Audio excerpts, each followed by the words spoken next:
Hello everyone, good morning, afternoon, evening, wherever you are in the world. I'm Demian Borba, your host. I'm here with Paula.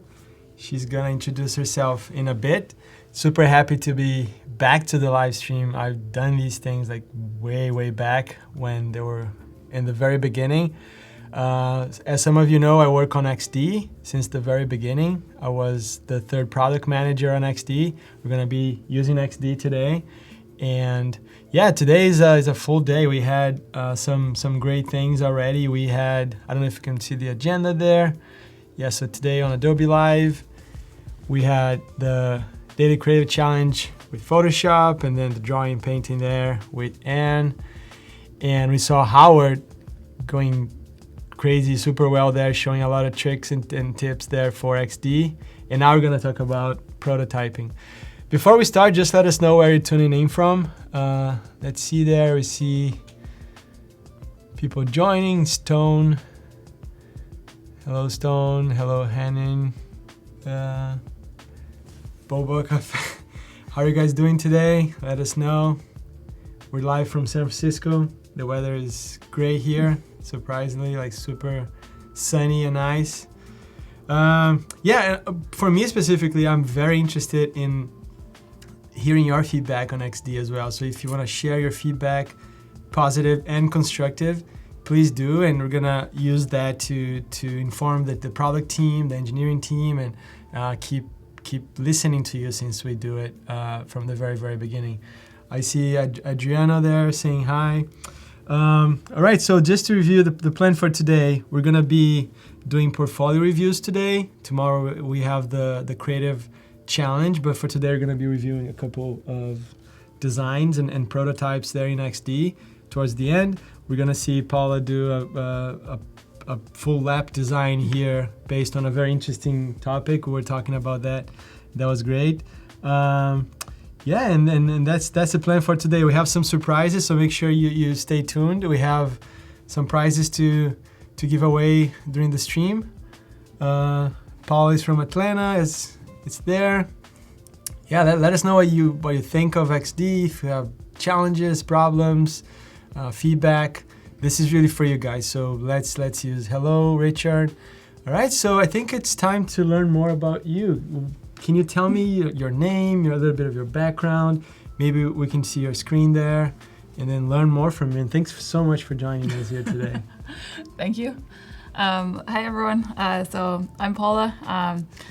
Living in Atlanta right now, but originally from England. And so right now I'm a product designer.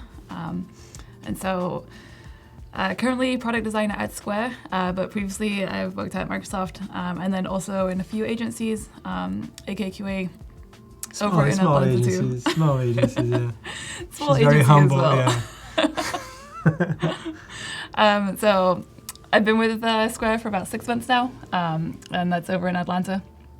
So one question I get asked a lot actually is, what is product design? People get confused with UX design, UI design, every other type of design out there. How do you see that? I every time I hear that, it's almost like an evolution of roles, right? It's like started as a graphic designer, and then UI designer, and now that we have more UX and all that, like product designer. Like, how do you see that? Is it what's next after product designer?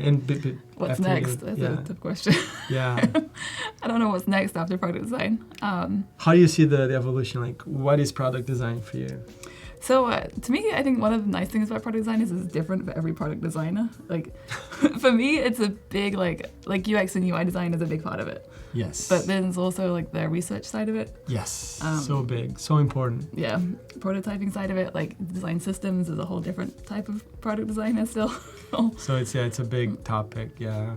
Yeah. It's kind of a hard question to answer. It's definitely a term that I think has come up recently. But what do you do as a product designer today? Like, what are your roles? So, leads well into the next part of this. We practice.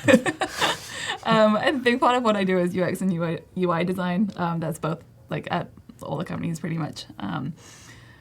I think leaning heavily more into the UX side of it than the UI side of it. I think I've seen that shift in the last few years, which is interesting. Like, the experience can look good, but if you can't get to A to B, then yeah. And also, I feel like the fact that now design-focused companies, they're not redesigning everything from scratch like in the past, right? You can reuse a lot of elements from design systems. So you can really focus on solving the problem, helping the user go through the journey more than it's 2 pixels to the right, 2 pixels to the left, right? Which is horrible, yeah. And the way like XD and other programs have evolved, it makes that easier with the components, right? So that you're not having to like, oh, actually this is a few pixels off. Yeah, it's good for the community. So let us know what tools are you using there. Are you familiar with XD? Do you use other tools? What's missing there in XD? I'd love to learn. Like I was learning from Paula, she's using XD. She uses different tools at work, and I'm sure I will learn a lot from her experience, her needs, and all that. And again, we're gonna bring this back to the product team. So please share your frustrations and everything from XD. Keep going, please. So another big part of this, which we kind of touched on, I think, is research. Like really knowing both, and this goes into the next part, which I think is, if you have a better term for this, please let us know. But brand application is the only way I could think to describe it, where you're applying like the company brand, like mixing that with your customers, and then like the vertical or kind of the area that you're in. I think is a big part of product design. Like you're still trying to make it look like that company and feel like that company, but also be more attuned to like who you're selling that product to. Like whether that's like a restaurant industry or whether that's kind of a school for students to use, like it has to feel like the same product. Yes. And a lot of companies are focused on that a lot. And you can see by looking at one button, this is probably Apple, this is probably Microsoft, like just by looking at that. I see some people mentioning they use CorelDRAW, like so funny. Tim is also talking about dark mode. I don't know, he says like don't mention dark mode. I don't know if it's a request or people learning Figma. Cool. I'm a fan of dark mode. So. You like dark mode? Yeah. You prefer dark mode over light mode? I think because I was so used to Illustrator and Photoshop, and they're both pretty dark. Yes. Yes. Yeah, that is what I was used to, I guess. Awesome. Yeah, let's hear more. Yeah. Okay. So today, I'm hoping to give kind of an overview of the project, what I hope to work on, and then who the client is and what we're designing. And then we'll get into some wireframes, and then hopefully start to define the visual direction and how we want this to look and feel.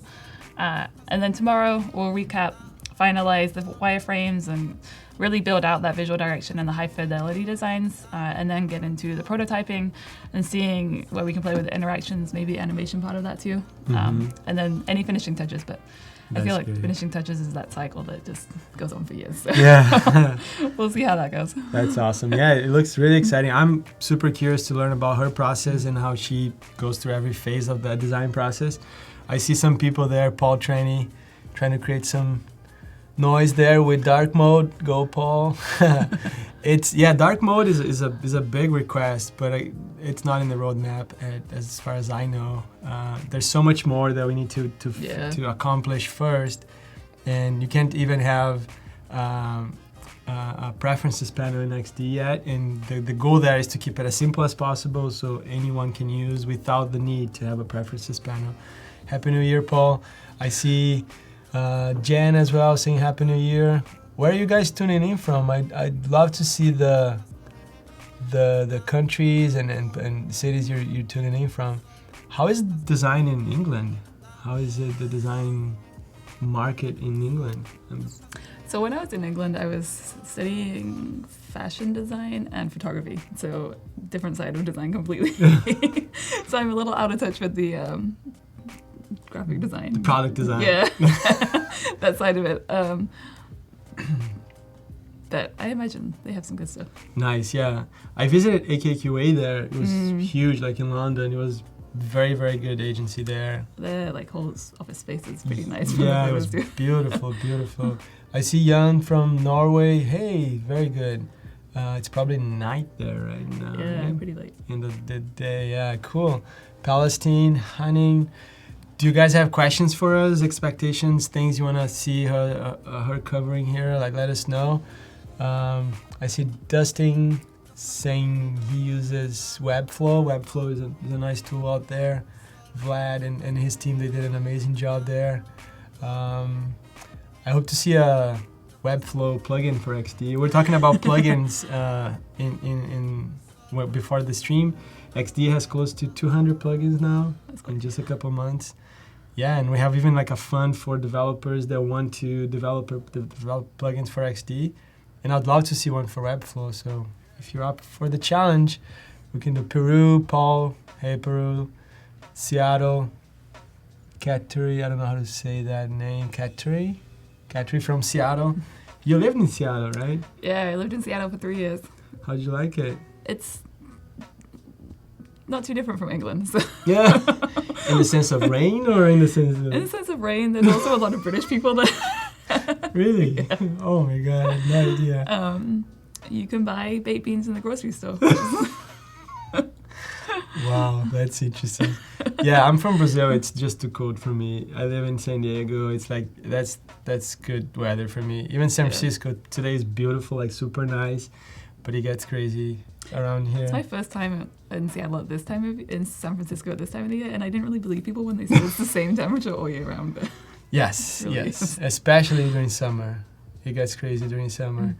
Romania, we have Teams XD, part of the XD team in Romania too. So it's, again, another interesting fact. XD started small with 4 people back in 2014.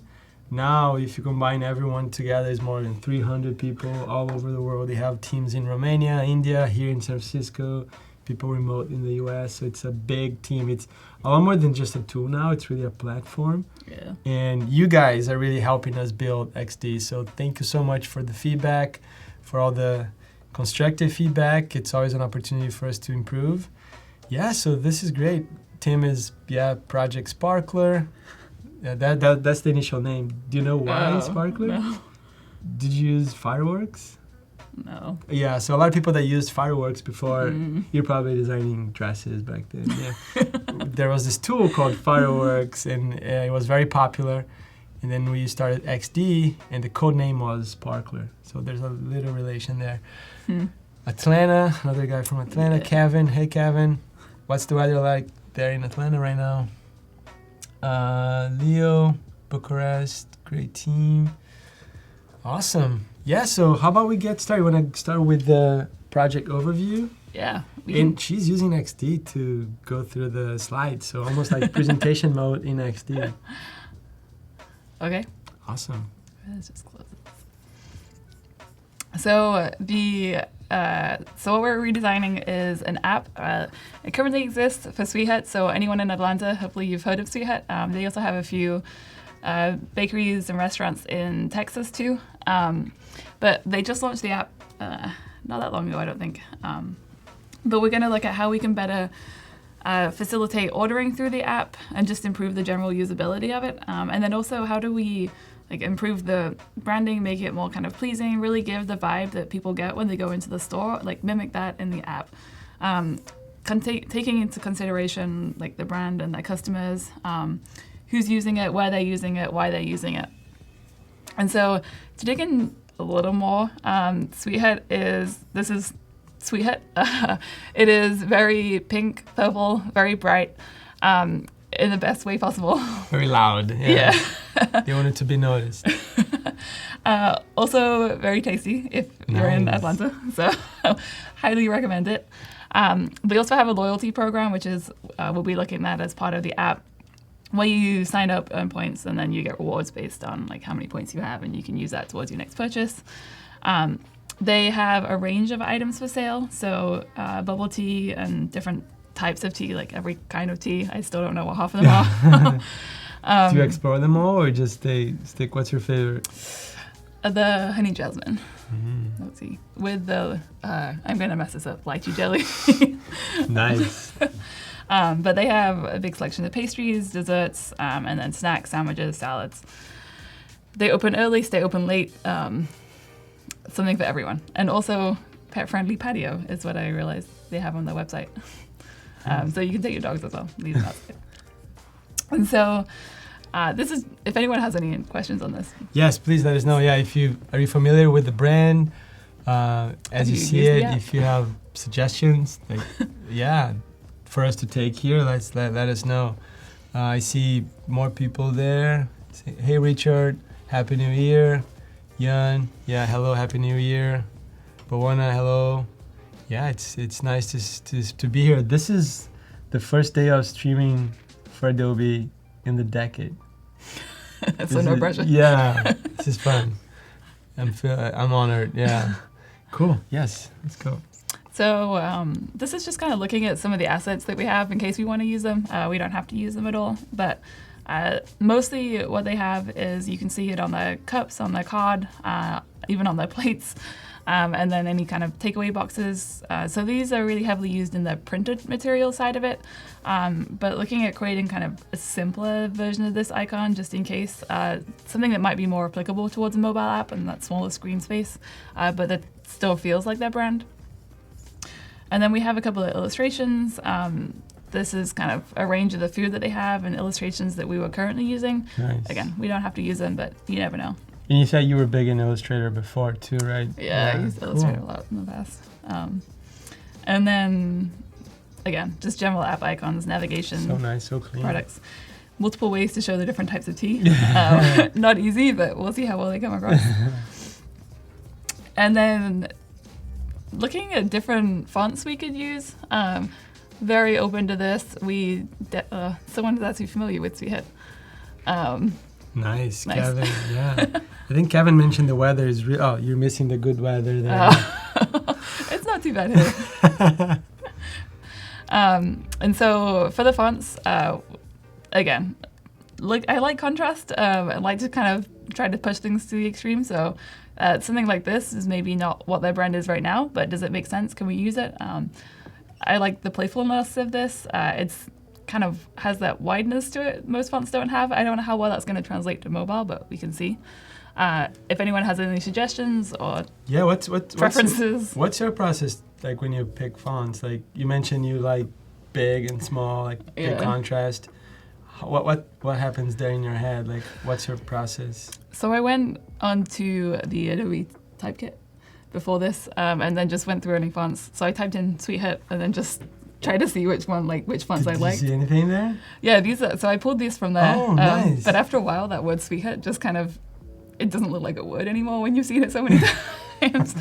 And then just started playing around with some, try to see which ones started to pair together nicely. And then I feel like Helvetica is always a safe bet. Yeah, especially for small fonts. Yeah.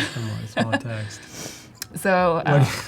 what do you guys, did someone from Brazil say like, yeah, something, a good thing there, but it's funny. Thank you, Vitor. All right, what do you guys use when you go over fonts? Like, let us know your process. I'd love to learn if you are familiar with Adobe fonts. I think it's 17,000 fonts, and if you have Creative Cloud, you have access to all of them. Pretty powerful. Yeah. Cool. Let's keep going. I was also impressed with how quickly they synced when I turned them on. Sweet Hit is in Texas as well as Atlanta. I'm not sure where in Texas though. I know Texas is very big. I saw it also, like I thought that In and Out was just in California, but I saw one in Texas too. So I was like, yeah. Texas has everything. Yeah, they're having. I love surfing. They have a wave pool there in the middle of nowhere. Yeah, beautiful place in Waco.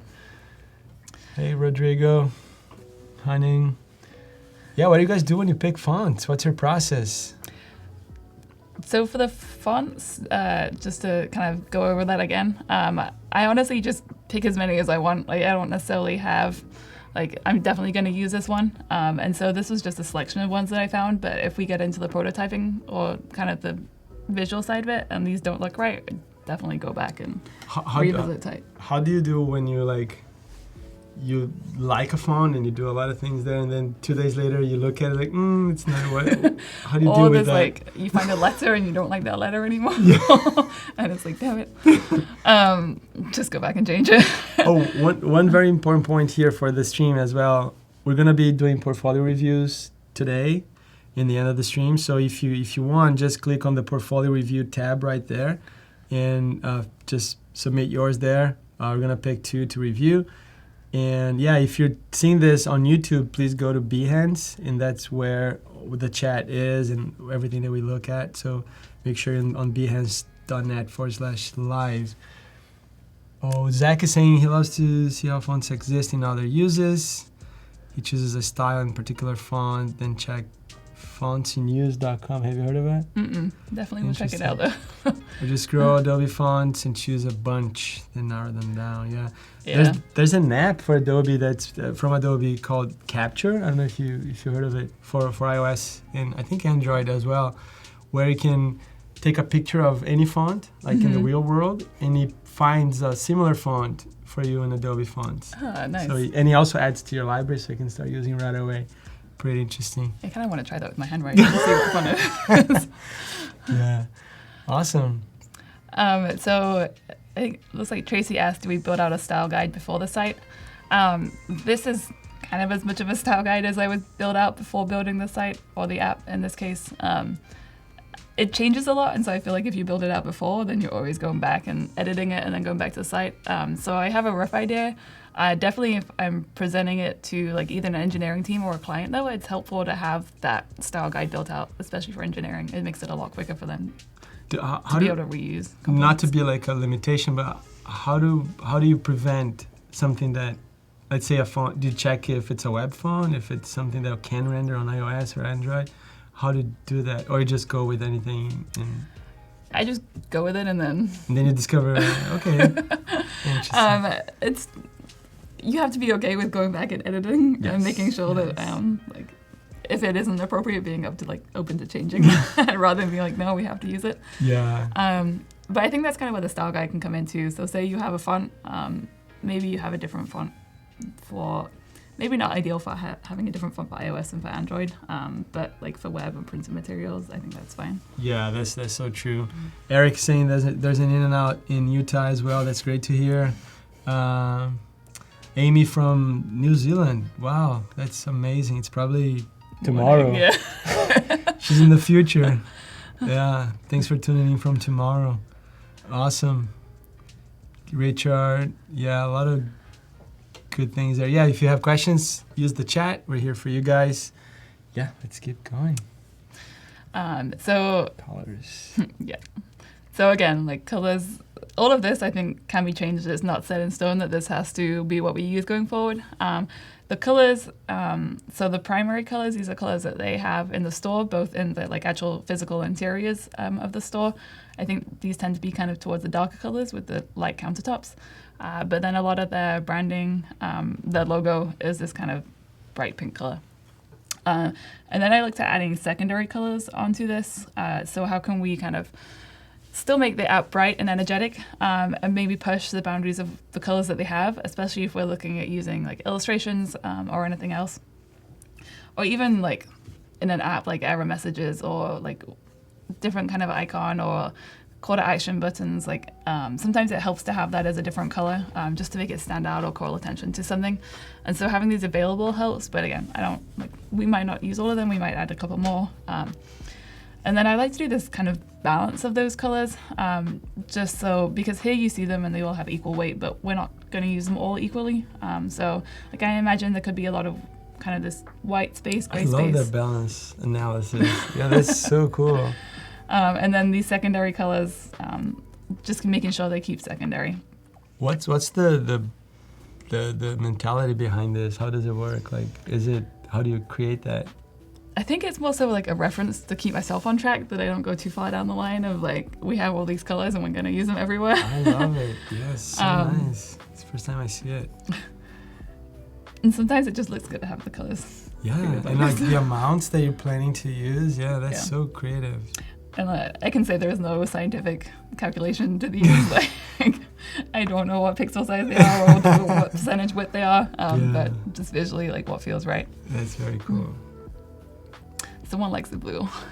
Yeah, I saw a lot of compliments to the blue there. Leo is saying nice color. Paul, blue. Yeah, Paul likes blue.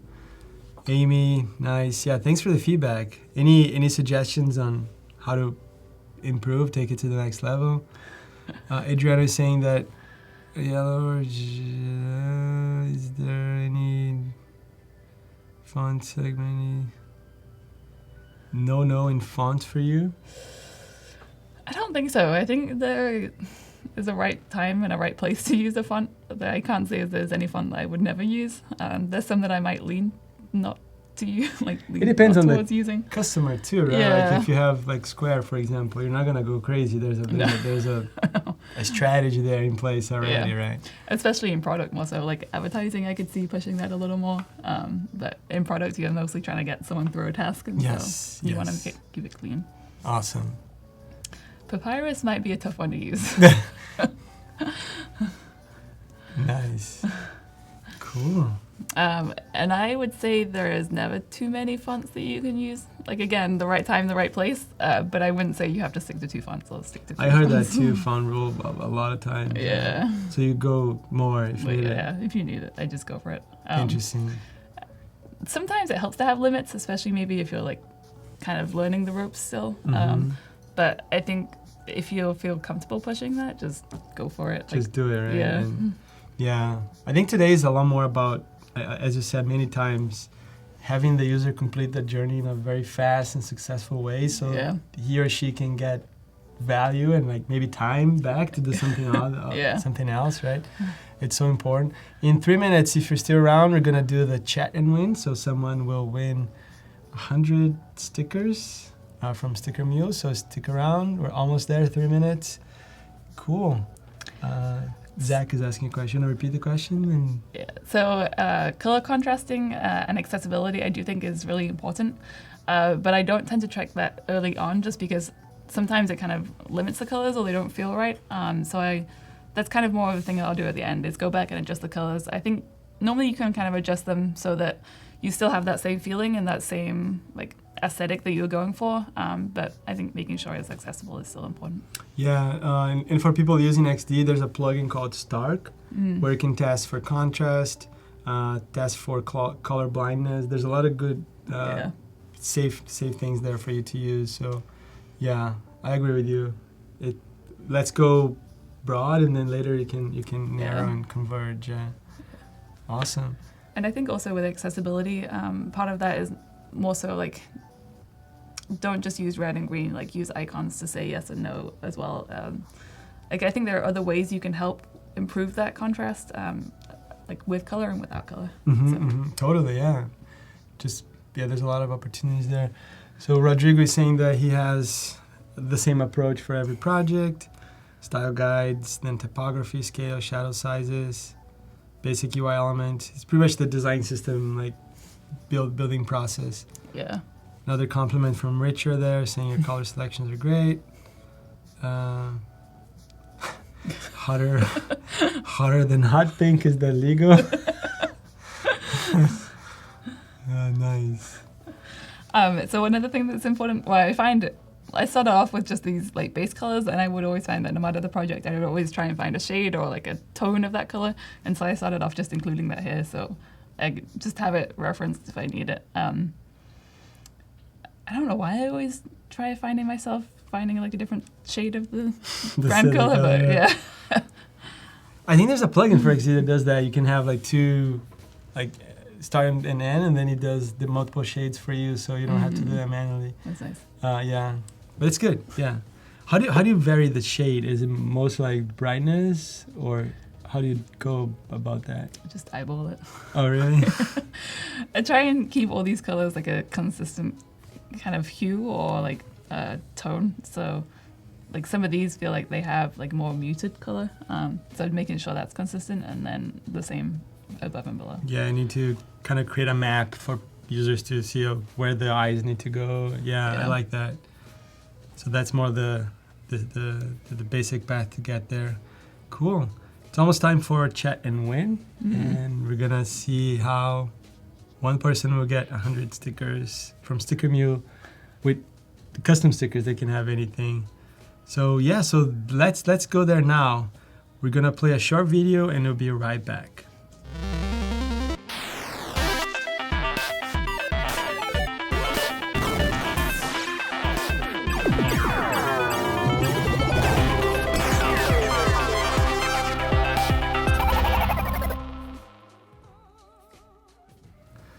Hey there. All right, so let's see. Make sure you type something, you engage with us, chat. It's your chance to get 100 stickers from Sticker Mule with your custom design, which is great. we do. People love XD stickers. Like and we use that Sticker Mule brand to build. People just love stickers no matter Yeah. what. Do you have stickers on your computer? I don't like the residue they leave, but Yeah. stickers are Yeah. I went through phases. Like I remember, like sometimes it was almost like a tattoo. Like everything was colorful when I was a developer advocate in the past. I went from like nothing, and now I'm back to one thing. So I don't know. I think it's almost like wearing some different clothing. It's like you play with that. You say the people who have their laptops covered in the stickers, I always think they kind of look cool, but Yeah.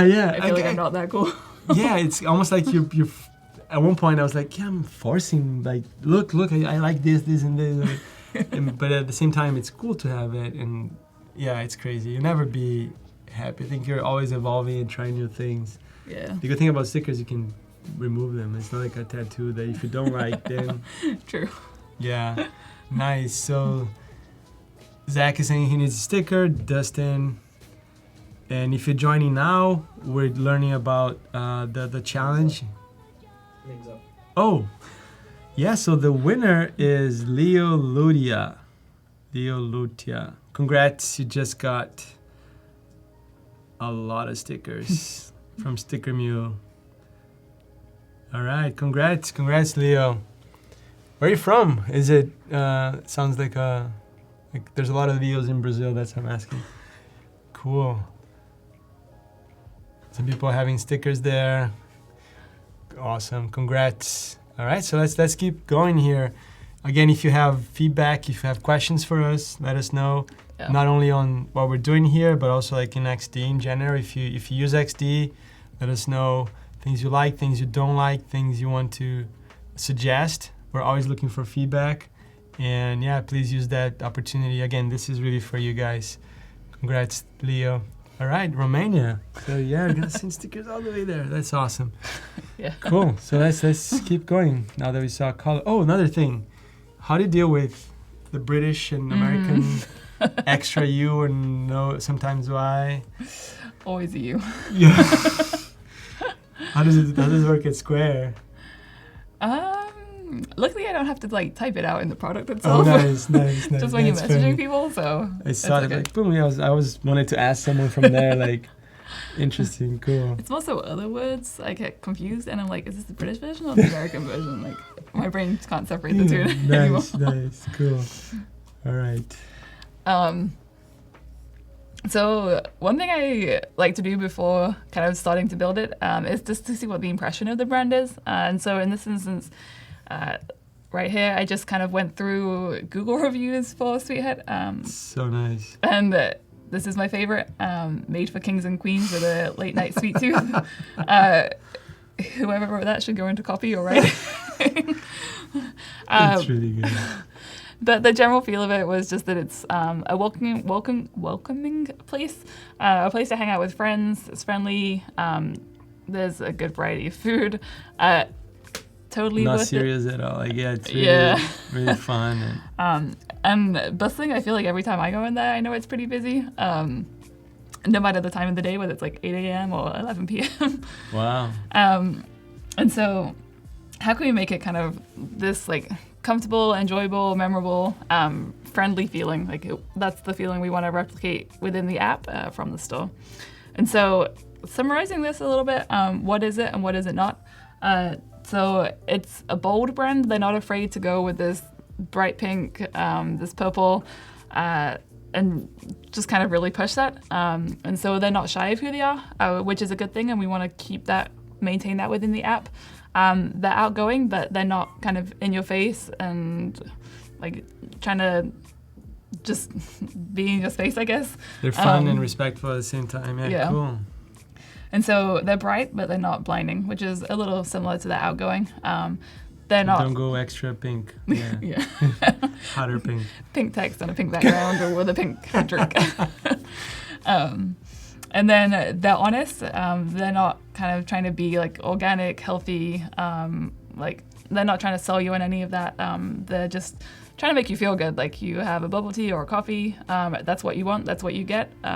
And they're always there for you when you need a drink, a milk tea or a coffee. Do they get the names right? Your names right? Like when you're... They do, because I register with an app. So. Oh. Yeah, interesting. And then they're aesthetically pleasing, but also original. Like, there aren't too many brands out there that are using this bright pink. That's so true. So true, yeah. And so, yeah, how do we keep it original, but appealing to the customer base as well? Wonderful. Just a recap here, we're doing the live stream, first UX stream of the decade, with Paula from London, living in Atlanta, working for Square.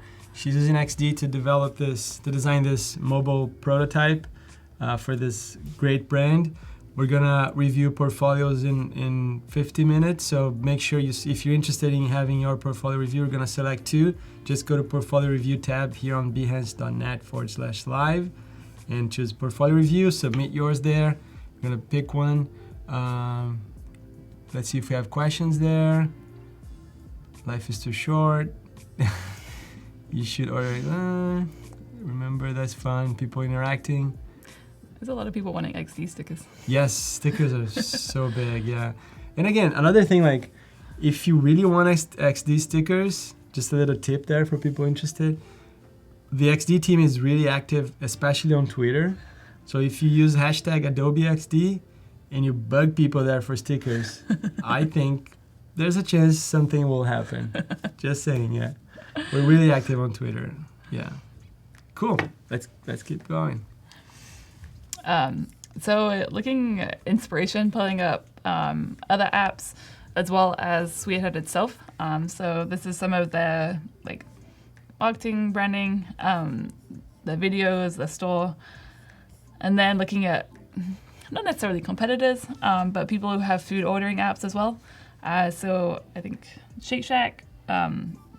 I don't know if this is actually McDonald's or whether this was a concept for McDonald's, but it was pretty nice. Yeah, nice. Clean. And then I really liked how bold this one was too. Wow. Yeah. The same with this one too. And this pink was actually pretty close to the Sweetheart pink. And then there was something nice about this and the way it was presented and the ease of, like, you look at this and you know exactly what you're doing. It's also Peachtree, so I wondered if it was from Atlanta. But as far as inspiration, I kind of, again, like, gather a lot of inspiration and then try to pull a few images that I think synthesize really what I'm going for and what I want to achieve with this app, as opposed to keeping them all there. I feel like when I reference it later, that kind of helps me, like, okay, like, this is what I had in mind and this is where we're going, as opposed to being overwhelmed by, like, these hundreds of images that I started with. Yeah. References are always helpful. There's a great question there from Ashley Prim. How do you get into UI, UX, UI with no experience but passion for design? What's your advice there? Because you came from fashion, right, to product design. Yeah. What was the spark there? How did it go for you? So, way back when I was in college, I did fashion design because I just like making things, and then I realized I like photographing those clothes more than I like making them. Thinking about like 3D was like really hard. And then I realized with photography, I liked making like magazine editorial layouts more than I liked the photography. So that's how I eventually got into design. And then kind of like at the end of college, beginning of my career, I like just really liked like how, like, especially with apps, like it felt like you could do a lot and there was a lot to explore. And so just design, like just do a project, something that you like and enjoy, like you have a passion for. So at the time, I think one of the first apps I tried to create was a fashion app based on my background. And then just keep making them, share them to Behance. Honestly, that's how I got started. Yeah. A lot of people kind of leave comments, feedback. They also have the like live posts now, or the video posts, which I think is great. And just keep looking at design too. Like I realized I was liked apps, but never actually had apps on my phone. So started to use them more, get into it. Just look at what's out there. Like there's a lot of good work. No, this is great. And another very big thing that maybe we can help a little bit. Again, tomorrow we're going to start our creative challenges. Mm-hmm. So if you just explore that, you download XD. XD has a free version. Play with it. Submit your prototype to the creative challenge. people from Adobe, people from the community will give you feedback, and then you start polishing your skills, your visual skills, and then you start learning a lot more about UX and research, which is now, I think, more important than pixels, like pushing pixels. Yeah. And yeah, you go from there. So again, starting tomorrow, just sign up for the Creative Challenge and play with it. I think you're gonna learn a lot, and that's how maybe we can help a little bit. Yeah. Cool. I think there's a lot of value in just doing these quick projects too. Yes. Like you learn a lot in a short space of time, and you can always go back and build on them more, and like your portfolio is never done. and also like another big thing that I changed my mindset. Like I graduated in the industrial design way back, and at one point I was so obsessed with designing for designers. You know, like I wanted my pixels to be beautiful for other designers, and that's a huge mistake, right? Because what matters is what you're building for the customer, for the user. So it doesn't matter if it's like not aligned, as long as it's solving the problem, right? That was a big shift that helped a lot in the past. Yeah, some of the things that you pick up on, like other people in the real world don't at all. Like if something's misaligned or it's a different font size. I'm not saying it to be like bad, but don't worry about that. Focus on the challenge, the job that's trying to be done right there, right? Yeah. And when people get that value back, like if it's time, I'm getting more time to spend with my family because I don't have to do this thing thanks to this app or website or service. That's value. That's the best thing. Yeah. I think a big part of product design and UX UI design today is explaining why you're making decisions and what you're doing within the design too. So like either if you present the product in Behance or in your portfolio, like, address why you made these decisions and what decisions you made. And if it's a redesign, how are you improving and like what value are you bringing to that experience and to the business? I think that can help sell your design as well as just the screens themselves. And that's a lot more human than pushing pixels, right? Like you can understand people and you can understand their challenges, their problems.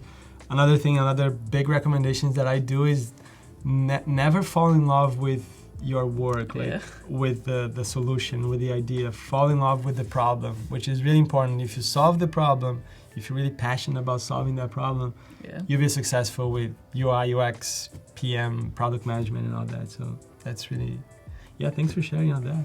And the problem's never really solved. You can, help. Cool. All right, let's keep going. So references. So also with the inspiration, that's not really documented here, but I also like to dig into these apps. So I downloaded all these apps like Shake Shack, Uber Eats, Panera, like all the food apps you can think of, and just see like what are they displaying on their home screen, like what do they show when you click menu, like how important is locations, how important are gift cards to them, like questions that I had about the app for Sweethead, seeing how other people treat that, like there's things that are out there that are working, and so don't necessarily try to break them just to break them. And apps that are already like I imagine McDonald's is used a lot, and Starbucks is another big one too. And they probably test a lot. They're probably like testing what works and what doesn't. There's that's a shortcut for you, right? You can really understand what's more important there for them. Yeah. And seeing as this was like a redesign of the app, I could actually use the app, order it, and then see what pain points there were, like actually testing it out and using it. I think that's something people think is obvious, but is easy to forget to actually do, is to use the product, especially in a real life situation as opposed to like in a prototype where you're like rushing into like find your order before your parking runs out, and like you don't know when it's ready, or you like ordered something wrong and you want to edit it, or you like don't know who to call or which location it is, like all these things kind of like when you're actually in that situation kind of like a lot more. No, totally. And I think if you build a prototype, that can help a lot on getting to the obvious, right? The fastest way possible. Once something's done, it's so easy to see that because it's done, but they probably went through rounds of prototyping and polishing to get there. Very important as well. I see more people joining. Submission deadline countdown, love photography, cool illustrations. And again, let us know if you have suggestions, feedback on the work that she's presenting on XD as the platform. We're always interested in learning from the community. Cool. And so this is kind of some of the current assets we have for Sweethead. At the top, we have a lot of their like marketing materials. Again, they don't have, like, the app is fairly new. They're still building that out. The website doesn't have as much as far as ordering or like photos for a menu. And so for me, it was important to have like just the item by itself. I actually downloaded this image from Adobe stock, and then kind of just added the Sweetheart cup in there, thanks to Photoshop. And then changed the color and the positioning and some of the others just to see if these work. And then, so like these photos are really fun and are like great for what they're used for now. But as far as like having this on the like product page, if you're ordering a tea, that tea doesn't come with a donut.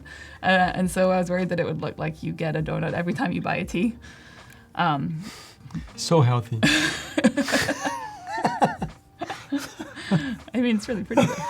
It's a nice looking donut. I'm kidding. Yeah. And then this is kind of something that I'll go back to later. But to mention it here, like this cup is different from this cup. One's a like regular size and one's a large size. But ideally, I think I would want those to be consistent within the app so that it doesn't look like one drink comes in a large and one drink comes in a regular. You can buy them both in either size. And so I think that consistency kind of just prevents like, it's a small thing, but I think it's something that would be worth doing. Yeah. So the current app experience. How'd you do that? Did you you took screenshots of the current app, and what's your process there? And how much time do you spend? Let's say I have 100 hours to work on something, my full project. How much time do you spend there? Like analyzing what's out there? A lot of time, I think. A lot more than needed. I mean, anyway, like you can redesign the app without really looking at the app, but then you end up with the same problems. Yes. And so making sure that you're like solving a problem. And so a big part of this is like a visual refresh, but also like, how can we make this easier? And also, let's say you don't want to start from scratch too, right? You want to provide a path for them to take based on what they have now, and instead of going totally different. And so there were like two kind of ways that I was looking at this app based off that, I guess, was one, like you could find small ways to improve it, which would maybe be like a lower cost for like engineering to rebuild, to implement, to like QA test. But like, I think with this, I'm going to see like how far we can push it. And then I think a future iteration would be like, what are the steps to get to that final vision? So like, when you do that analysis, do you bring other people's feedback too? Like, let's say you ask someone else to do the same and provide you feedback, or it's mainly your assumptions, your perspective? Depends on like the timeline, and then like how many people you have access to. On this, I kind of just asked some people that use the app already. Oh, nice. What problems they had or like what frustrated them about it. There are things that you can't necessarily change with the design. Like right now you log in and create an account, and sometimes it creates two accounts. That's something that just needs to be fixed. It's a bug. Yeah. Big one. And then at the end, like, so this again is hard to fix in design, but you can see here, so I have like a dollar balance and then I have a points balance. So this is like I have $41.55. And for me, like from design perspective, I would want these to be combined, seeing as I can use them in the same way. They're both like a dollar value that goes towards my purchase. But right now I can choose whether to use like reload my card with money or to use the points. Oh, I see. And so I have to choose one or the other at checkout. But I think it would simplify that flow if both of these were kind of combined together. So just to quickly run through the flow that we have for the app currently, this is the home screen where you land, and it's kind of like Sweetheart Live, which is the like home screen.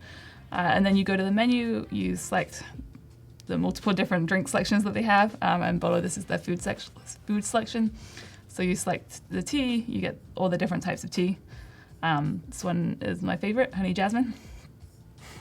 And then you have a honey jasmine, and then here you have to select a size, a sweetness level, an ice level, and a topping. So one of the things I want to look at improving here is for the drink size, you select the like iced or hot at the same time as you select the size. And so below the fold, we have like hot regular and hot large. And then say I select hot regular, I still have to select the ice level. So just looking at like we want to be consistent. We want to provide this like ice level in case they select ice, but not making them like have to make that selection if they select a hot drink. Yeah. Maybe a more horizontal approach. I don't know. Yeah. Step by step. That makes sense. And then, so I've gone through and I've selected all my items. I select 2 toppings. Here I think we could emphasize this maximum of 2, like you can only select 2. And then your like selections are kind of populated in this description box at the top, which was this before. I do think it's important to know what you selected, especially seeing as this is on different screen, like on a different kind of tab state. But how do we like not replace the description? Maybe kind of show this in a different way. Yeah, context is key there, right? Yeah.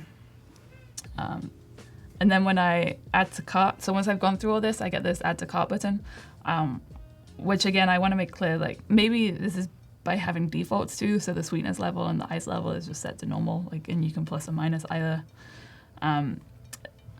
So you don't have to make a selection, because right now I think you have to select 2 toppings as well before you can add to cart. And then when you add to cart, this button remains, but we have this action at the top where the cart kind of appears, and we have this notification saying you have 1 item. This could either be through like animation or through a different screen. I think there are a lot of different ways to approach this, but making it clear like what you've added to the cart and when you're adding it to the cart. I think the first time I added like 6 jasmine milk teas to my cart. It's hard. The feedback that you got was hidden, pretty much. Interesting. It's great to see that you're talking about experience more than pixels, which is great. Yeah. And then you place the order, and so this tripped me up a few times too. You redeem, so if you have points, you can, my loyalty points here, I can redeem those points to be used, or I can place an order, but I don't have any balance, so. That shouldn't even be enabled, right? Yeah. Yeah, I would have to reload my card first. But if you have multiple items and you want to redeem the whole order, you have to kind of redeem each item individually to take away these points, as opposed to like placing order would charge your card. Mm-hmm. And then the edit button, if you want to customize this order, I wonder if there's a way we can kind of integrate this into this item level more than kind of in this top right corner where the cart button was that you came to the screen on. And so, any questions on that? Yeah, let's see. Do you have questions for her, guys? Any suggestions? Monir, hello. Yeah, a long time that I don't do lives. It's good to be back. Super happy. Hey, good to see you here. Yeah, let's move on. Okay. So this is kind of a breakdown of that flow. Again, like a little bit for me, more so if you hand it off, I think it helps people kind of get an overview of like what is on each screen, how the screens connect together, and like what links to what. Do you do that on paper first, or it start straight? Okay. Yeah. So I did this on paper and then made it look a little better than my handwriting. Also, my boxes start getting really circular towards the end. And again, this is definitely not final. Like there are things that are probably missing from this that still need to be added. Tim is asking if this is something you would present to the client before you start. If it was a new app, I would probably present it in a different way. I don't know if many clients would really understand what this is and how to read it. I think it's very kind of like a design, like something we're used to as designers. How do you present user flows?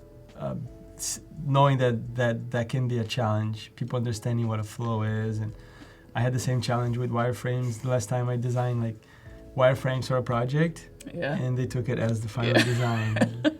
Okay. Gray boxes everywhere.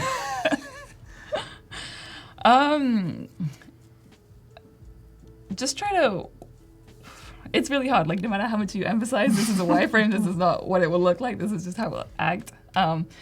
I try and present like the wireframes with some kind of like mood board, as in like this is the direction I want it to go, and this is the direction it will look when we're done. But right now, this is like the state it's in. Mm-hmm. And then mostly just walking through like the major flows. And so like most people kind of have an idea what settings is and what a profile page looks like. Like that's not something they necessarily need to see in a presentation, but you could have it documented if they want to go through and look at that later. But how you order a drink, for example, is kind of a big flow and something they're like more likely to have opinions on. So just walking through that. And maybe you could start with the most important paths that a user can take, right? Maybe purchasing something, redeeming something, you know, coming back to the app, and then those are the most important items, I think, for the business, right? So that's and if you make it pleasant for the user, so both business and user win. Cool. And then even things like error states they don't necessarily need to see, or like if someone can't log in, like or forgot their password. Like I know that's I get it. I think that things you have to think about in product design, but I don't think they're necessarily things you need to show in a portfolio or anything like that either. But just good to know. Ashley is asking the research done to figure out the problem and how far you should go with the redesign. I think she said didn't type that right. Oh, how do you do the research to figure out the problem, and how do you better understand how far you should go in the redesign? So as far as how you should go in the redesign, that's partly up to the client as much as it is to you. In the budget. Yeah. So if they if they want to do kind of a vision or a concept, and then you pull pieces from that vision or that concept, that's kind of when you can go as far as you want and then rein it back. If they're like, you know, we have to launch this next week, what can we do to make this bigger? Then that's when you need to think like, what can you do? A week might be hard to have engineering do it as well. Yeah, no. But just the small, like, what are the small things? Well, maybe what is the like smallest thing with the biggest impact? Like prioritized by effort. Yeah, I got it. And also, like, I think it's really important to do the research frequently. It's not a one-time thing that you just do and then boom, I'll revisit later. I think every good company has to keep listening, keep bringing that feedback back to the teams to really polish. And it becomes easy. The more you do that, the more feedback you get, the more things you can have to prioritize, and then find those and make the analysis. Okay, which is the highest impact with the lowest cost, and go from there. So always be a researcher. I think that's one of the most important things for any designer. It helps everyone on the team, not just you. So. Another thing that I consider really, really important when you do your research or you do your design is really to bring more people into the journey with you. Like your developer, for example, the XD team, product people, they go to the customers, but they always bring an engineer, they try to bring a designer to it, so everyone feels part of it. I think when the team is exposed to all that, then it becomes real and everyone gets involved and feel like ownership. And people know what they're working on and why they're working on it. Yes, because that's so they see the impact. Remember the old times of agencies? You worked for agencies and you got a PSD as a developer and with no context, just build it, you know, like that probably came from an information architecture, again, out of nowhere. Yeah, cool. Yeah. I think I did from PSD file for like tablet, mobile, 2 gigs each. Yep. Yeah, cool. And then for research, I think it's important to test with multiple users, like different users too, like different, like within like your user base, but different ages, different backgrounds, different everything. And test with a very open mind. Again, not falling in love with what you're building, trying to prove that what you're building is beautiful and it works. Yeah. Be very neutral, be very open to feedback, and if it doesn't work, it doesn't work. I remember on the XD team, we spent almost 3 years to get live co-editing, that functionality I told you about, because it was not right. Like the way it was being built, the way every time we tested, it was like a ton of different things that were not the right way, and it took us 3 years. But it's really important to test that and polish and validate that all the time. Yeah. Cool. Even like revisiting research from a year ago, like things change, people change, like context changes. Yeah. Cool. And so, building off that, I quickly put together some like tasks that users are coming to this app to do. And so I think the order ahead is something that we'll kind of tackle today and tomorrow. And part of the ordering ahead is like knowing when an order is ready, knowing like what points you have, what rewards you have, the dollar value. And then I think there is like smaller things that aren't as high on this priority list. Like if you're ordering, like how do you know like what's new, or do you get the same thing every time? I went in the other day and the coffee machine wasn't working, so there was no coffee. And so if that isn't there, like how do you know that before you get to the store? Just like, even though the customer like isn't coming to the store, I think there's value in them, like in that honesty and knowing that like before you get there. And I think that will keep them coming back in the future, as opposed to like. Again, in that example, you're giving them their time back. You're not wasting their time. It's so important. So important. Yeah. Yeah. And then just a general like, how do we make this as quick as possible? Which is, I feel like, a question for every product. That's important. When you're saying that, I was one of the first one teaching XD. Awesome. Thanks for the kind words. That's great. Yeah. Now we have a big team like evangelists like Howard and the guys here behind the Adobe Live doing a great job promoting XD and learning. It's so easy to learn things nowadays. I remember in the past, like I was having to go and buying books, Bibles of something, like Bible of Flash, Bible of Photoshop, and now it's like YouTube and so many different channels. You see them in the thrift stores now. Yeah. Now they're probably holding a monitor, like as a base of a monitor or something. Yeah. Cool. Thanks for the kind words. Cool. And how do you prioritize that? Like, how do you define what to do first, in a sense, like which job to be done you're going to tackle first? I think it comes back to what has the most value. And in this case, we're not necessarily thinking about what is the least amount of like effort to achieve and to actually implement this, but where can we like gain the most value in improving this experience? And I think the biggest part of the app is ordering, and ordering before you get to the store, or even if you get to the store and there's a long line out the door, like so skipping the line. Do they deliver to places like offices and? They do, but I don't think that's a part of the app yet. Okay. But that would be like something that we should design for, so that it accommodates that when it is a thing. Awesome. Okay, and so starting with the wireframes. So the way I kind of like to do wireframes is just have this like big artboard, and then move things around within that artboard. I know people like to have different like frames or different artboards, and then use those. But for me, I kind of just like the big open space. Nice. Boxes. So like the freeform design. Yeah. Although we're actually going to make sure this is the right size.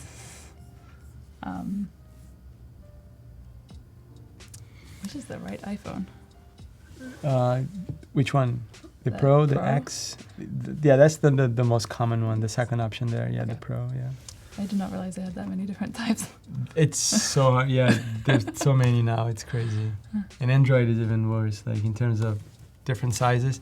I see Alberto saying that he found some old books of Flash, InDesign, Photoshop. Yeah. Victor is asking if we're going to add some brush tools in XD. The Illustrator brush that is a vector. That's a great question. One very important point that we always make is that XD will never be Illustrator, XD will never be Photoshop. Photoshop is the best tool for bitmap editing. Illustrator is the best tool for vector editing. XD can be seen as a hub. So if you need complex bitmap editing, you go to Photoshop. If you need complex vectors like the brushes you're talking, you can go to Illustrator, do it there, and then bring it into XD via Creative Cloud libraries, maybe via copy and paste. XD works really well with Illustrator. But again, we're not gonna make XD bloated. We're gonna keep it as this hub for UX, UI design. And we always have the other apps, Illustrator, Photoshop, even After Effects for more complex animations. So hopefully that answers your question. Well, that's a long font name. Really extensive. So when I choose the fonts, I also try and choose ones that have a lot of different like fonts within that. So it's not just like regular, or it's not just bold. I kind of like to play around with this a lot. I'm also not against adding borders to the fonts if it's the right font and it works. Like this doesn't look too bad. But it's interesting. Just break all the rules. So test it out. That's a good way of testing. Yeah, I wouldn't recommend adding a border to all your fonts though. The engineers might hate you. So just starting off, I imagine we would want some kind of welcome message or like, welcome to the app, hide.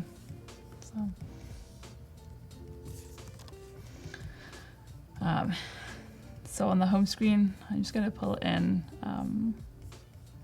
what we have here. And the options, yeah. So the reason these have an asterisk next to them too is like they wouldn't always need to be there. So if you come to the app and you haven't ordered anything, you obviously wouldn't see your current order. Or if you don't have anything added to your cart, you wouldn't see that. Right now, you can only get to the cart by going through the order and then clicking the cart icon. It's looking at servicing that at a higher level. So even if you're on your home screen or you leave the app or come back for any reason, you still have those items and you can get to that checkout a lot easier. And then I think there's value in seeing the current order that you have. So once you've placed that order, like your order will be ready in 5 minutes, or your name has been called, or like the shrimp is ready, but your drink is still being prepared. Although it seems more likely the shrimp would take longer than the drink. But so trying to make this screen kind of like adapt to be able to have this information if we need it later on. Nice. And so we have menu settings, the Sweetheart card. So, and then on that card, we have,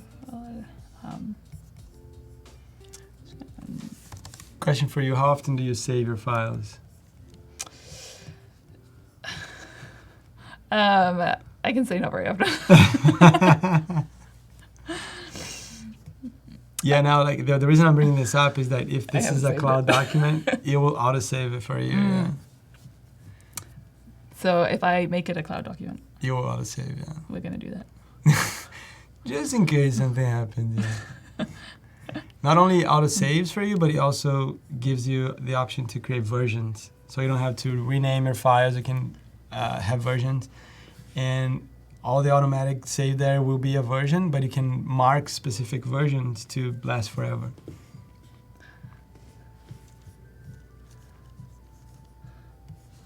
Okay. Just gonna take a different font for this. So on the card, we can pull in a logo or something. Let's go with this one. And then we're just gonna pull in these icons too.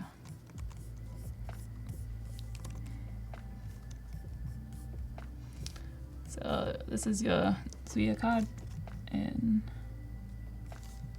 we have, so attached to the card, we have history. Oops, did not realize I was pasting that. So we have history. Again, I'm not sure if that is, like, right now it's on the card physically. So if we just go back to this screen, you can see we have history, settings, and scan card.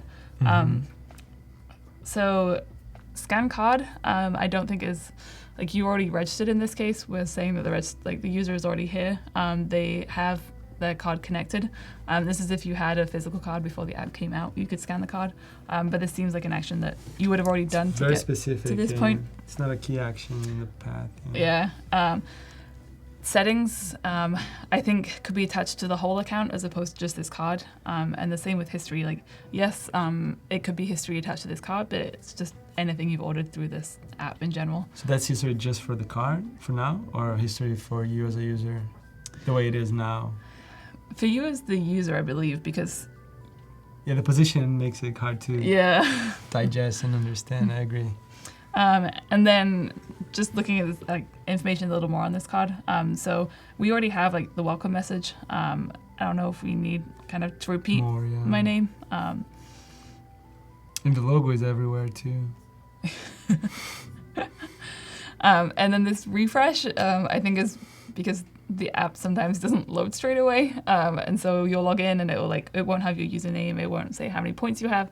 So this refresh is just kind of there to speed that up so you can kind of force it to give that information. Again, like if we're designing for the ideal state, I think it's okay to leave that out now, and then if it comes back later that we still need to keep that, like we can't load for some reason straight away, we could look at bringing that back. So coming back to... Yeah, Tim is saying that cloud documents allow you to auto-save. Yeah, that's right. You don't need to save anymore. Not only that, but you can share your assets with other designers via cloud document libraries. Cool.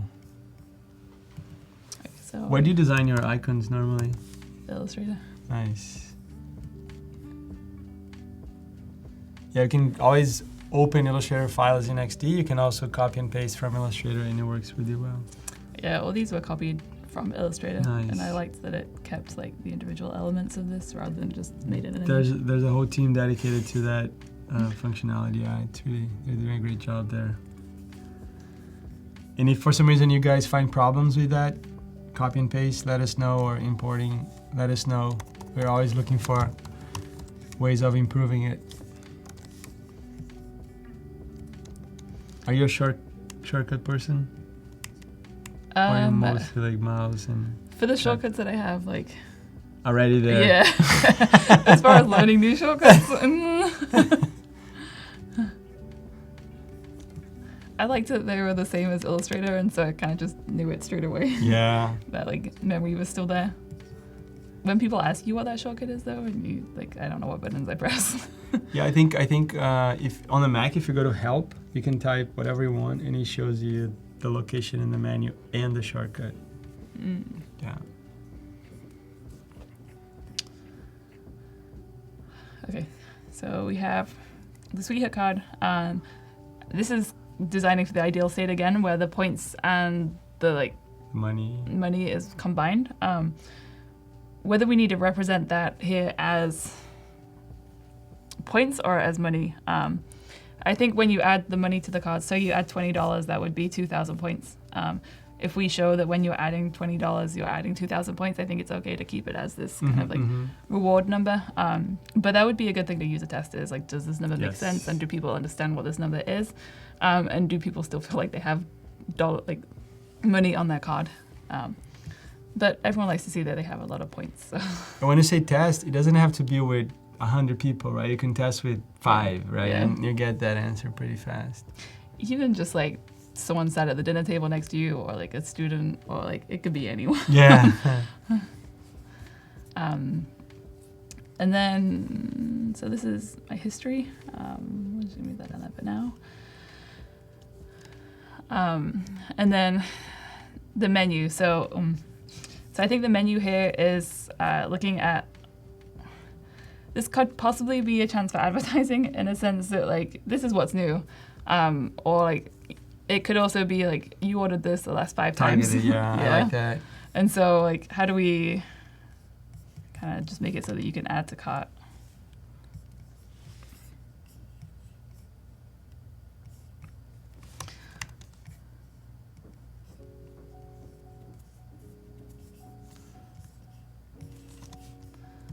So we're going to say that last time you ordered this drink several times, and so we'll have this drink available for you to add to the cart straight away. And for now, we'll just use a generic drink icon, but I imagine this will be a photo or something when we get to the design, like the visual side of this. And we... I'm going to say that we could say this was a regular drink with, I don't know, boba and lychee jelly, and then like half ice. Not sure if we would keep this information or whether we could kind of surface this information when they click into add this drink to the cart. But just putting it there now, so when we come back to this, we kind of remember what we had. And as far as layout, like this definitely needs a lot of work. This padding is huge, but How do you deal with that? Like, how do you keep your brain not trying to solve that while they're still like organizing the information? It's hard. Any tactics? Like self-talk? Just look away. Go out. Just keep going. Yeah, I don't know. Like, it's hard. It's so tempting to go back, especially when people are watching. Bro, yeah, don't worry. Yeah. And so we have the card, we have the menu, we have the settings. Yeah. So part of this we could, when we get to the visual side of this, like I don't want to overcrowd this and just try to feel like we're filling it up with information. I'm sure there are things we're missing. Yeah, we need a way to like order. Prioritize, yeah. Yeah. But we can, like, it looks kind of empty now, but we can fill that up with other, fill that up is a bad word, a bad way to phrase that, but we can make it look like more appealing, and like there's a lot more going on and like you're welcome to this app. Define appealing. What do you... Like it didn't feel like it loaded an empty state. Okay, like I'm just feeling, yeah, got it. Yeah, so one thing we need to add is, which I don't know if we have an icon for this. So right now, this drink icon is actually the order icon, which I don't think that's going to work here. So we're just going to say, like, view menu. Or, like, maybe instead of view menu, it's like order now. Or this is where copywriting is also really important. Because order now, we want to make it sure that they're going to the menu. We want to be clear where the screen is going to lead when they click this button. But also, view menu, it kind of sounds like you can't, like you're just looking and reading the menu, not necessarily ordering. And order pretty much is the main action there. Like it's the confirmation of. You can select both if you want. It will help you with that. Oh yeah. There you go. Yeah, so that's one thing. Responsive resize doing that job there, and we are announcing a feature that she saw that will help you even more very soon. This is bugging me. You're just gonna say view menu because you have two order buttons. We have add to cart and then order. So you're kind of adding this drink to your cart or viewing the menu. It's almost like the order one with one click, which is a separate thing, right? Yeah. Yeah, Tim mentioned that anyone can go to User Voice, our place for feedback and feature requests. So if you go to adobexd.uservoice.com, anyone can suggest a feature request, file information about what you need. You can click on one item to vote.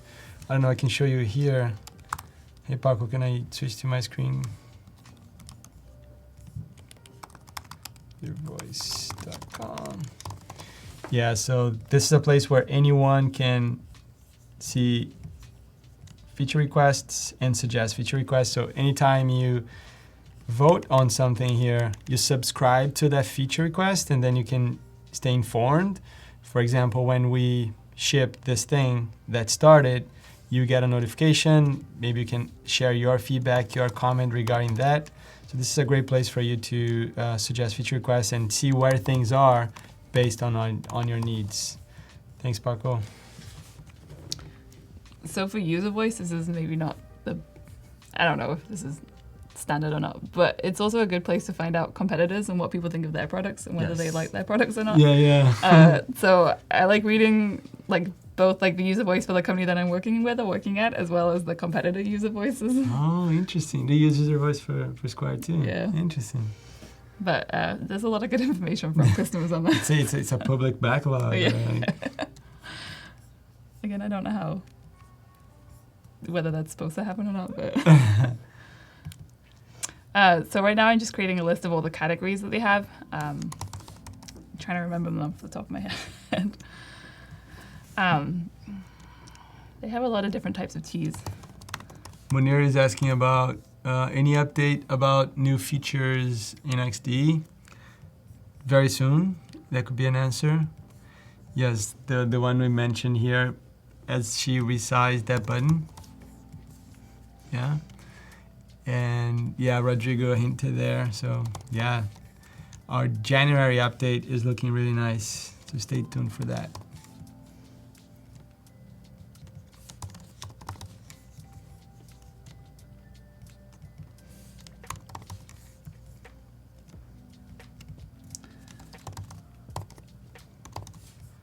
XD has spell check, so if you have trouble there, it helps you there too. I always spell that wrong. There we go. Thanks for helping us show the feature. I could just say it's the English way to spell it. There's one more thing they have south. Don't worry. So I think there's an exercise in grouping these differently too, but I think that it's kind of an exercise that'll be good to do with a client.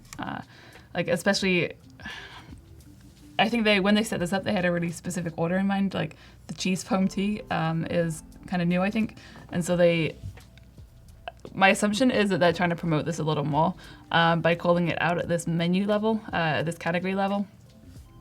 Whereas, so the milk tea, the cheese foam tea, and then they have like tea pops, and then the summer breezes are all teas. And so should this be 4 categories, or should we group it into one category, which is just kind of tea? And then we have tea pops. And then the same with so they have desserts such as like cheesecake, mousses, yogurts. Is that the same as pastries and cake? The cakes are like, order custom cakes, like full-size cakes.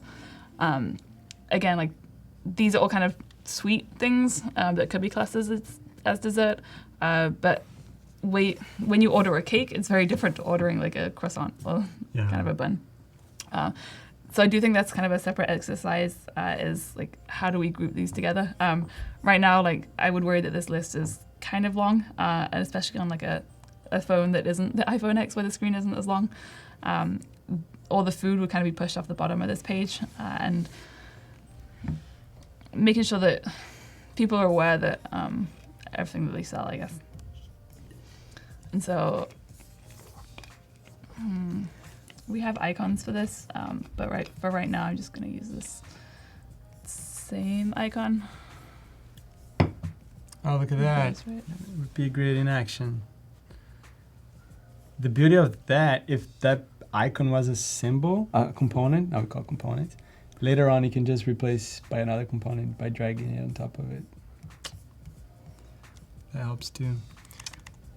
We can align that better later. But don't worry, you're doing great. And so at this level, so actually we missed that out on this page too. We have 7 minutes before the submission deadline for portfolio review, so make sure if you're interested in having a chance of your portfolio being reviewed by us, go to the tab there on behance.net/live portfolio review, submit your portfolio there, and we're going to review 2 portfolios in a bit, in 6 minutes. Munir is asking, Zombie is asking about sneaks. Let me check with the team. Maybe tomorrow I can show you some new stuff. Munir is asking about dark mode. We talked about that. As far as I know, there's no plans to have dark mode in XD. But make sure if you're interested, you can go to user voice and add your vote there so we know how important that is to you. Adriana is asking about XD on the iPad. Again, you can go to user voice to add a vote to that. Every time someone requests dark mode, they make the UI brighter. Not true, but funny. Awesome. Yeah, thanks guys. Thanks for all the feedback. This is really interesting.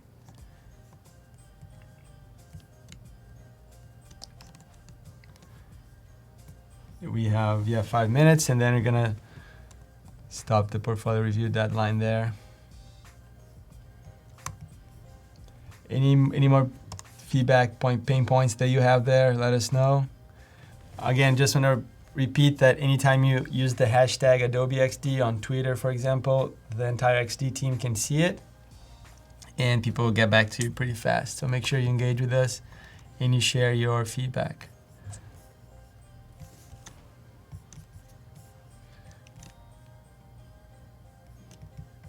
So I kind of realized I Just close your eyes, instant dark mode.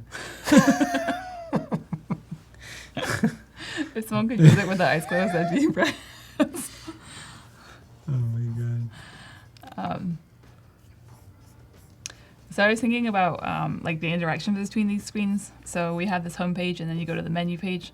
To get back to this home page, I always think like, is there some kind of menu or like home button? And then when we kind of dig further into the app, like, are we kind of navigating through lists now? So you click milk tea, and then this becomes a list of the like Nice. different teas we have. With the option to go back to the root. Right? Yeah. So.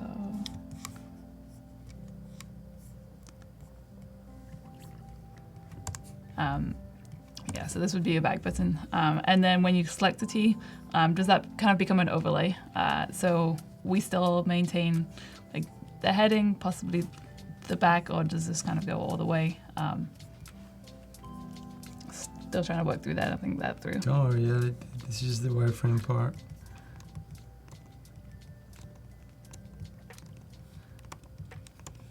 They have a lot of different milk teas, and I don't remember all the names. So we're just gonna say this for now.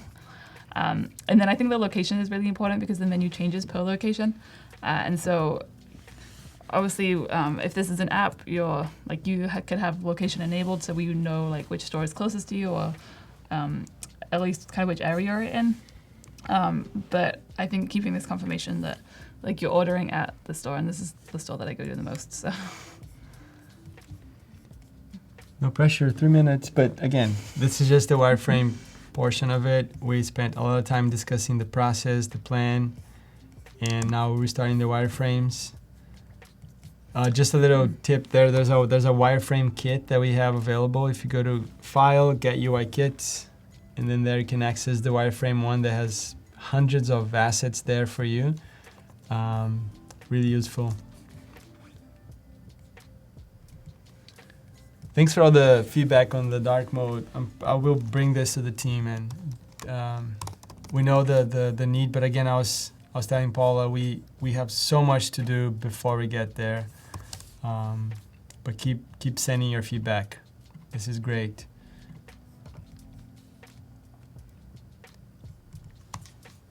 Is there a plugin for text? For text, yes. You can go to plugins, discover plugins. Maybe do like Laura Epson or just search for that.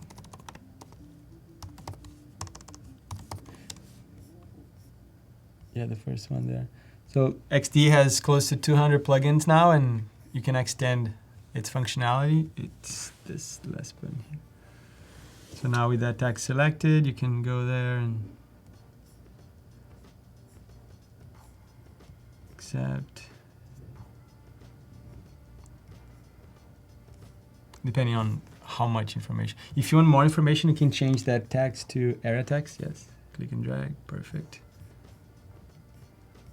But you have to have some thing inside, just like a letter.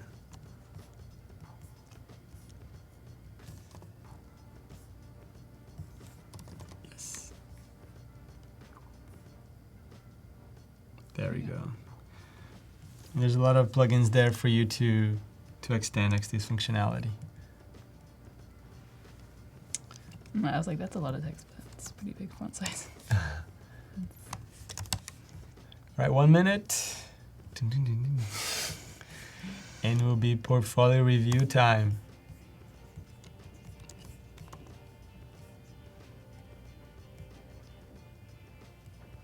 Hey Jason, welcome.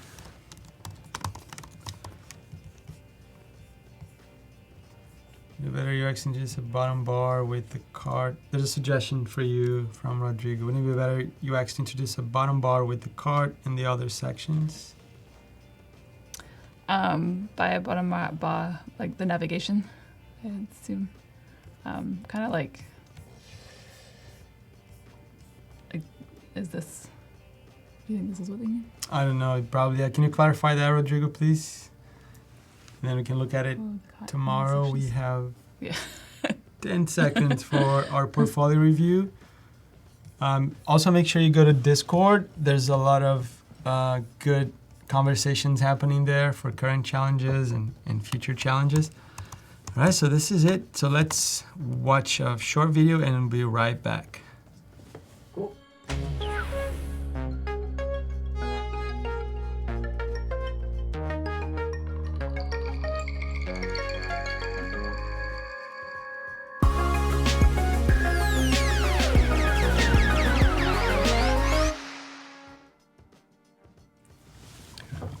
All right, we're back from space. Quick trip. Yeah, that's cool. All right, now we're gonna review 2 portfolios that got selected based on what we collected there on the chat. Thanks for submitting all of your portfolios. The first one that we have is from Dan Lee, or Lai, I think Lee. Illustration, drawing, and a lot of project views, 1400 there, and looks like a lot of great designs here. Experience with XD, Photoshop, Illustrator, and Portfolio. Do you want to check one specifically here to start? Whichever. Maybe this one is kind of related to what we're doing here. Yeah. Let's see this one. All right, case study, cafe website. The thing that we were talking about before the stream, the rationale behind the project is really important. Not just pretty pixels. The goal, the target. Any points here that you want to make? I like that the target user is a sweet treat enthusiast. Yeah. It's kind of always nice when there's a little bit of humor or something. Research, yeah. This is so important nowadays, like knowing your audience and speaking with the audience and validating with the audience. The motivation, the why. This is really around the problem that this service or website can try to solve. This is nice. I'm curious to see where this was collected from. Let's see before that. Interviews, amazing. Yeah, very good, very good. Yeah, this is a great reference, like for people like I think Ashley was asking about that, like how to get into UI UX. This is a great template, right, to follow. Yeah. You can see there's a lot of thinking behind the actual artifact that came out of this. Personas. Wow. Nice. Do you guys do personas at Square too, like, or in your process? I don't tend to do them as much. I'm trying to remember. There was a really great quote that I heard about personas, and I don't remember. Good or bad, or like not really? Like it's good as long as you have, like, if you have one, it's like not everyone is going to fit that one customer or that one persona that you have. I think it's just making sure there's a range of them. I wish I remember the quote. Yeah. Or we can bring it tomorrow. The sitemap, nice. A lot of processes, and I guess checkout is the main goal, right? Like you want to get people buying the product, in this case the coffee. Wireframes. Wow, this is a pretty comprehensive project. I like it. The sections. Any thoughts around this, like the set of wireframes? Just go back to the user flow a second. There you go. The sitemap or user flow? Oh, yeah, sorry, the sitemap. Yeah, I was just looking at the like logged in and not logged in. The experience with not logged in, yeah. Well, it's mostly, I think, for the checkout as a guest. Yeah. Kind of a trend. They don't want to lose any business.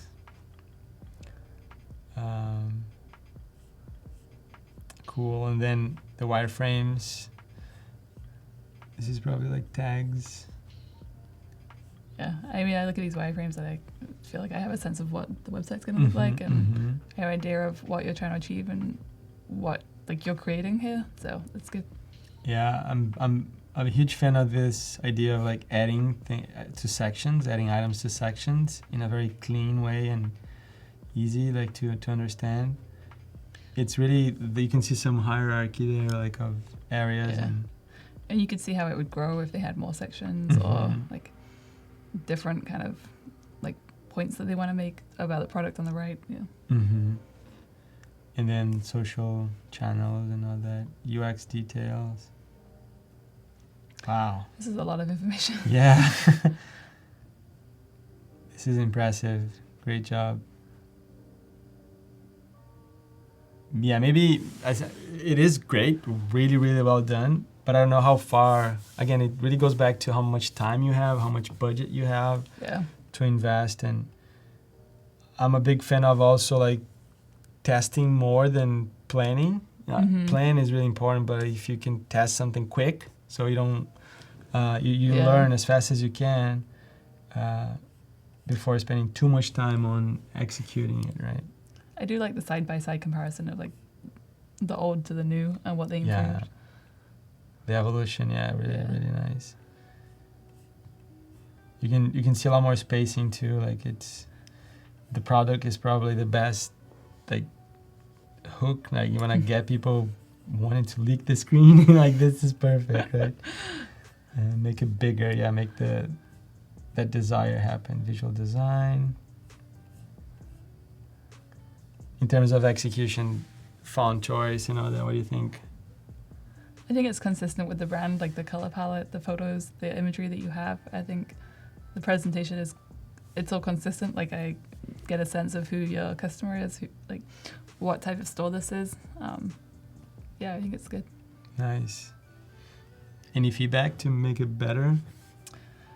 Maybe just on the presentation, I would surface a couple of these images up top. I think that's a personal preference, but I like to see like what I'm reading and like what I'm leading to. Okay. That's good. Like, I think all the research you had was great. Yes. And also maybe on this side, because it looks like it's final design, space things a little bit more, like to know this part is one section, this other. I don't know if read more is part of this one or the one to the bottom. I mean, it's probably the one up here because it ends right there, but having some sort of spacing there could help. Like it happens here, there's a lot of room here. Yeah. Cool. Size of fonts and everything, is it good for you based on your experience? Yeah, that last one was a little bit of a surprise at the bottom of the page. This one here? Yeah, the quote. Mm-hmm. But I think otherwise, like the read more, I think that's emphasized, seen as it's the CTA, and then the title. I think all those had the right amount of weight. Nice. Cool. It helps when you have like good pictures too. Oh good yeah, assets to work it's with. so good. And we didn't have lunch yet, so this is brutal. Yeah, never go to a supermarket hungry, right? Yes. Cool. Or a cake ordering website. In terms of actions here and like flow, do you think it's good? It's easy to navigate? Yeah, I think I understand the expectations of if I click this image where it would go to and how I got here. The order section. Yeah. Yeah, place order, very clear. The fact that you can add more items and customize. I like the fact that here things were really open. Like you don't see a lot of boxes, but then here you see this little box. I would maybe somehow try to get rid of that, or maybe. Yeah. I think there's a lot of rounded areas here. Like it would be nice to have the buttons a little rounded too. Like even the drop down here, like more circular. You see a lot of circular elements here, yeah. The color palette and the fonts are very soft as well. And so Yeah. I think I would lean into that. Oh, look at that, London. It's funny because I see WA and think Washington. Nice. All right. Here, in terms of forms, any suggestions based on your experience? The goal is to capture information, but... Yeah. I would keep the form fields consistent with the other form fields that you had on the selections on this page. I know it's a different background color, but I guess like you were saying, with the outline or the rounded corners, just stay with consistency. Nice. Yeah, and the map. Probably having the map too closer to the address, right? Yeah. It's kind of, there's a whole section they need to get to. Actually, there are two.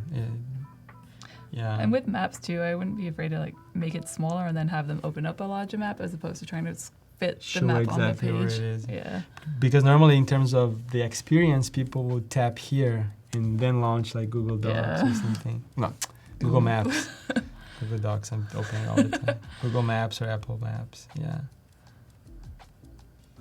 Yeah. There's probably like an alignment thing here too, like. Yeah. Kind of cool. No, but it's really well done, really clean. Oh, there's a video here. Let's see that. Scrolling, like. Nice. It's a working prototype. That transition was nice. Yeah.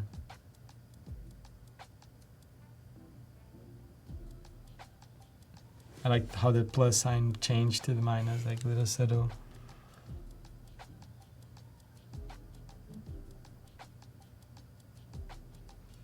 Yeah, like you said, I see a lot of changes in the UI here, like from one style to pretty much a whole new style here, so maybe trying to match the same style.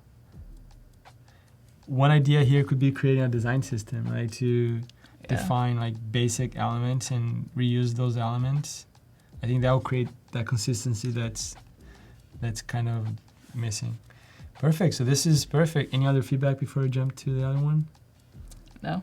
Awesome, no, great. Yeah, how about people there? Do you like, let's see. Any other feedback from you guys? What do you think? We're still talking about dark mode. I will bring it to the team, don't worry. Cool, the next one is from Ash J, graphics and UI UX designer from India, New Delhi, great city. All right, do you have a preference here? No, but I'm interested in what that profile picture is. This one? Yeah. It's oh, that's a link. What do you think? I thought it was really like kind of cute looking dog in a like, simplified way. Like a hair, maybe. Nice. Let's see if there's something UI. Maybe this one. And UI kit. UI kits are great for consistency and design systems. This is Android. Oh, he created focus blocks, similar to what you were doing there in your design. I think he's redesigning the keyboard, right? Or this is material design, or he's just separating it out? Or it says Samsung. Yeah, Samsung Tizen. Cool. Yeah, do you see a lot of hierarchy there? Icons, clean icons. Yeah, this is totally Samsung. I think he's breaking it out. He's using the existing UI on Samsung devices and he's breaking it down into a design system. Yeah, that's totally right, because it's icons from Samsung and designs. I was quite impressed with Samsung the other day. I saw they were having UI for TVs, and they have so many devices, like for so many different things, ovens and all that. Let's see. People are looking for projects for UX UI. One thing, I think TVs is a big area that could be improved, and then car displays. Car displays. Those two places that I think there's a lot of room that they could be updated. Totally. Also, like the opportunity with voice-based interactions. Right? Like, there's a lot of. I have an Amazon Auto. We bought it. It's so cool. Like, you can talk to your car and then to Alexa in the car, and then it does a lot of stuff. So there's a whole new world there. Are you guys looking at that? At maybe you personally or at work, voice-based interactions? Possibly. Yeah. I don't know. Complicated. Yeah. Just. There's a lot of it's a lot of engineering work though, right? Like, especially the different inputs, like different accents, people say different things. Like, it's big projects. Yeah, no, it's a huge thing. So, and XD can help you with voice-based interaction. So if you're interested in playing and testing prototypes with that, you can always go to XD, go to prototype mode, you can create interactions based on voice, and then test that out with real people to get feedback and iterate. All right, this is great. Let's see if we have questions there. Positive feedback, great job from Bruno. Now they're asking for ultra dark mode. Interesting. I like that you'd get a Nobel Peace Prize when they release them. No pressure, right? Like, I'll wear a dark shirt tomorrow. Spectrum CSS. Cool. Very cool to see that interaction. And again, please make sure you add all that that feedback into user voice so we can pretty much prioritize it more. And if the whole world wants it, we're gonna look at it even more. All right, we have 10 minutes left. Let's review a little bit more here. So this is probably an analysis of cards, UI cards. You have different layouts, text, and then image. How do you work with, personally, how you do, let's say you have a card like this and you have to add some sort of label on top of it, like this guy here. What's your approach there? Or tactic, I don't know, technique there. I like this because it's still accessible. I think text and images is hard to make accessible without having some kind of background. Mm-hmm. I would see if it needs to be on the image or can it be on the card, below the card. Like, is it attached to the card in a different way other than on top of the image? And can you interact with that label? Take you somewhere else, yeah, that. Like a category that takes you to that kind of element. Stone is bringing this up. If you go to spectrum.adobe.com, Spectrum is our Adobe design system, and the whole team, like all the different teams at Adobe, use Spectrum to design all the apps. Mm-hmm. They use XD. XD is used by design to design all the other apps. So Photoshop, Illustrator, they're all designed in XD. We use XD to design XD. It's there, and Spectrum is our language, our design language, and you can go to spectrum.adobe.com to see it in action. We even created a plugin. Can I show something here on my computer very quickly, Paco? We created a plugin for Spectrum. I'm already on my computer. So here, this is internal, it's not public, but it's with the plugin infrastructure in XD, it's very easy to create a plugin that can, in this case, add a button to it. You can change from desktop to mobile. Mobile is a little bit bigger. It can be dark for dark theme if that was dark, like if this was a dark background. You can see it's there for dark mode. You can change the label. You can have bigger elements. So it's using how we defined our design tokens to design this at runtime. So it's not doing anything. It's not using assets. It's really designing at runtime. And then you can change this to like dark theme, and you can see it's there. So any designer working on Adobe apps can quickly design something and follow the specs and how the design tokens are defined. So this is a plugin. One thing that's really interesting, if you're interested in designing plugins for XD, you can go to adobexdplatform.com, and here you can learn about how to create plugins. Like there's a lot of sample code there. You can really learn and develop plugins, extending XD's functionality to do whatever you want. So that's that. So back to the portfolio review. Do you want to see another element here? Let's see. BTS. Do you like BTS? What is BTS? The Korean band, like pop band. Oh, I guess I'm gonna learn about them. Like crazy popular. I think they're Korean. I'm not sure. Yeah. Nice. Anytime you work with big imagery, like that's nice, and especially imagery that has this much kind of going on and is this like it looks nice, yeah. Attention grabbing, yeah. I like the spacing there too. It really helps. I like the mix of like graphic icons. And this is great, yeah. Yeah, and real photographs. That's kind of hard to get that balance sometimes, but this is really well done. Yeah. Do you mix a lot of that in your designs too? It depends on the client. Like, I think for websites like this, it's appropriate. But for product, This is your portfolio, right? If you want to follow Paula, this is her. What's her favorite here? I like the SNDV. This one? Yeah, I also am a huge Drake fan, and so Oh, really? Nice.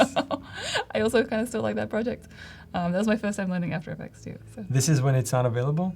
yeah, Interesting. Very like human and manual. I like it. so this was like there are so many sneaker drops every day, and so can we just push that and have all these pop-ups like this one's dropping, this one's dropping. Nice. How did you build this? After Effects. Oh, really? Nice.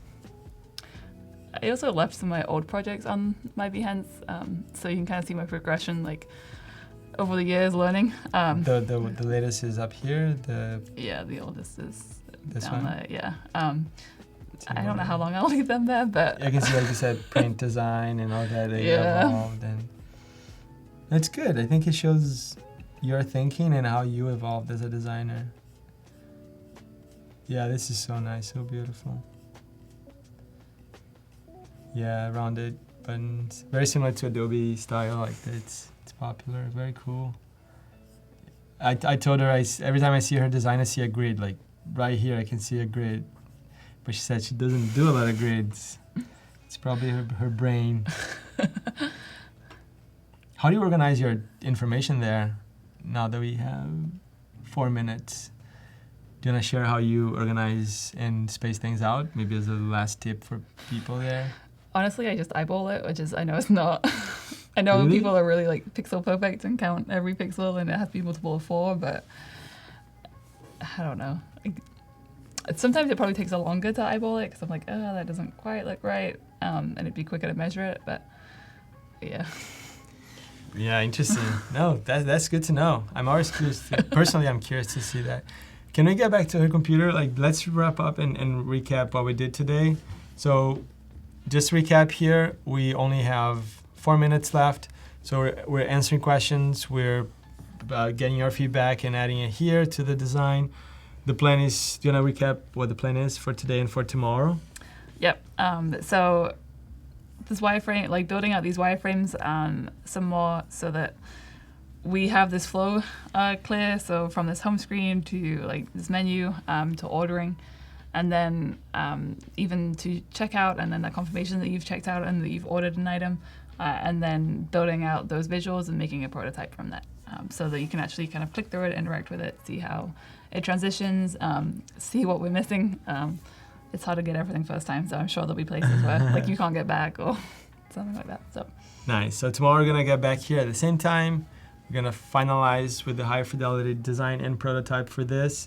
Let us know if you have more feedback on Discord, here in the chat.